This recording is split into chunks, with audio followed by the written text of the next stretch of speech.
The expressway network on the Shandong Peninsula does live up to its reputation.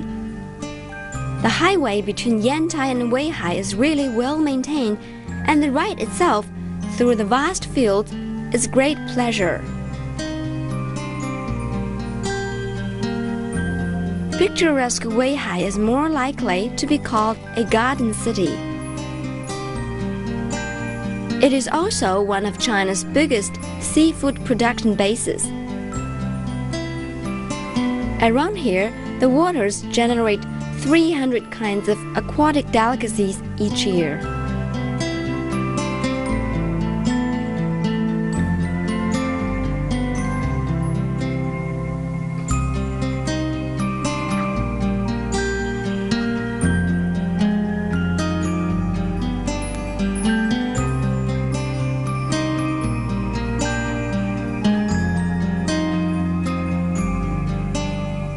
Facing the bay and backing the hills, the small city commands a great view. A number of parks dot the 1,000-kilometer-long coast. The first impression of the city is of a place that is modern yet simple.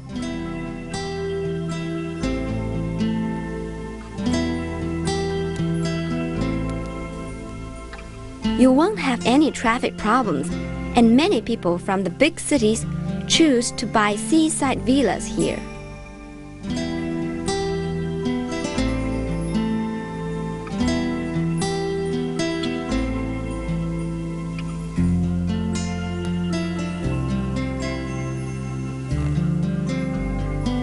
One major tourist attraction in Weihai is Liugongdao, an island loaded with modern Chinese history. It is the birthplace of China's very first modern navy, the Northern Navy, from the Qing dynasty. I have a very interesting anecdote for you. Before the Northern Navy was set up, the Qing dynasty had its national flag in the shape of a triangle. However, to make communications with other countries easier for the Navy, the dynasty changed its flag from a triangle into a rectangle, following international practice. Like those ones behind me.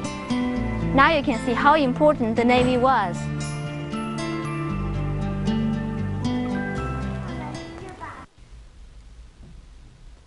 The Northern Navy trained here on Liugongdao Island.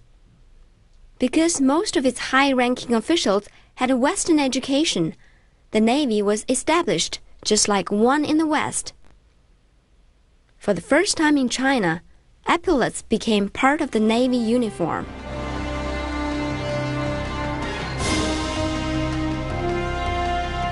But the Northern Navy is not remembered just because it was the first of its kind in China.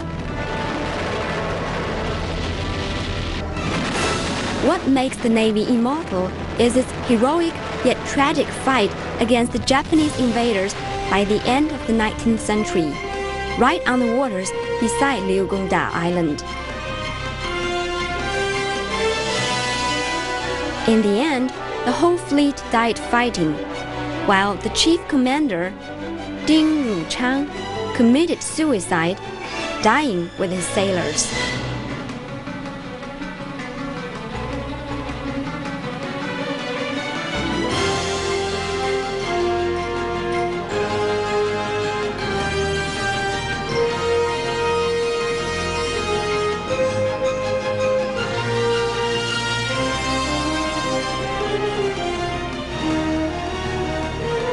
Along with the Navy's headquarters are the sailors' barracks. The sailors would man the cannons that point out to the sea.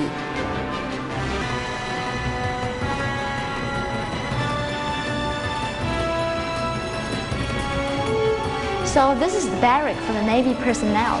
Hundreds of people were stationed around here in these stone structures. And one thing special around here is that these barracks were linked with the cannon outside with tunnels.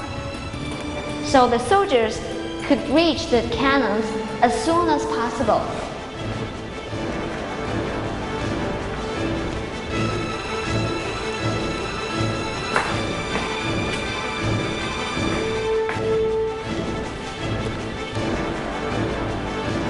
And where the ammunition was stored, behind all these walls.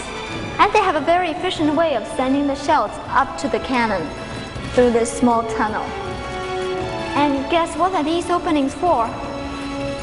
They are for candles and lamps.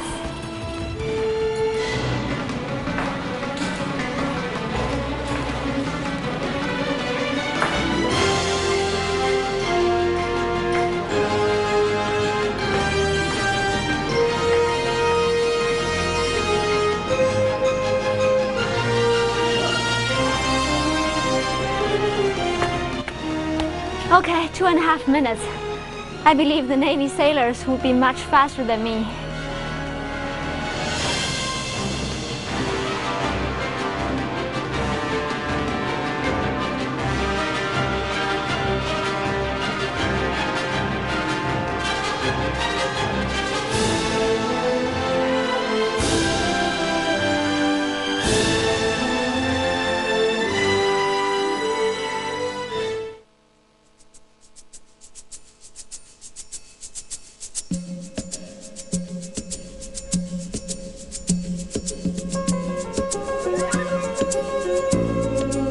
In this part of China, many people live in a special kind of home called a seaweed house.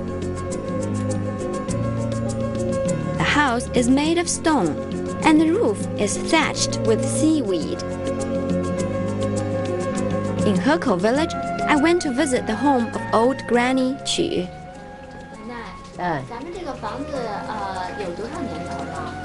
干嘛也200-300年有了。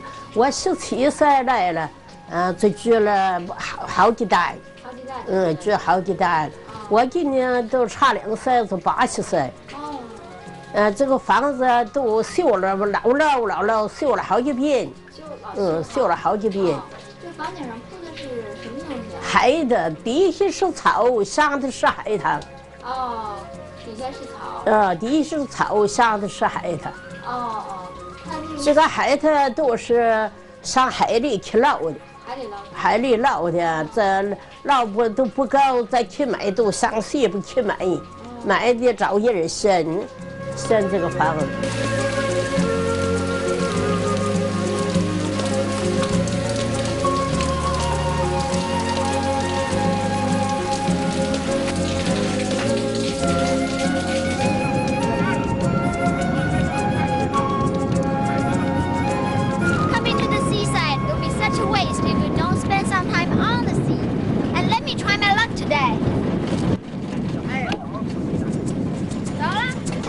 People in Hekou village have lived on the ocean for generations.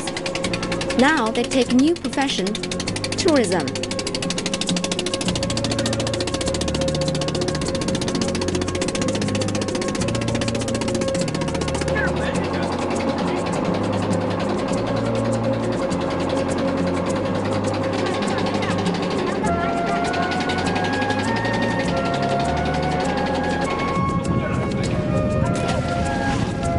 There are many ways to catch fish, such as using a rod or a net.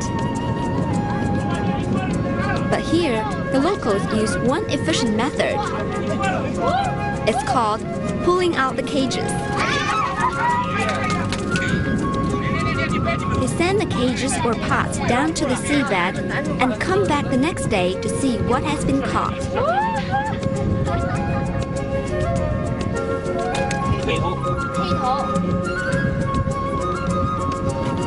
We had a small harvest, with me paying a small price.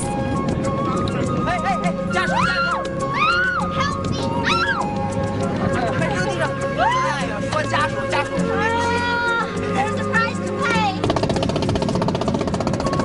You know what? I'm going to have some crab for my dinner.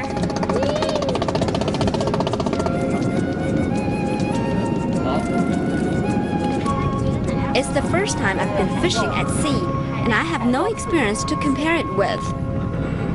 But my fellow fisherman says it's much more exciting than fishing in the river or on the pond.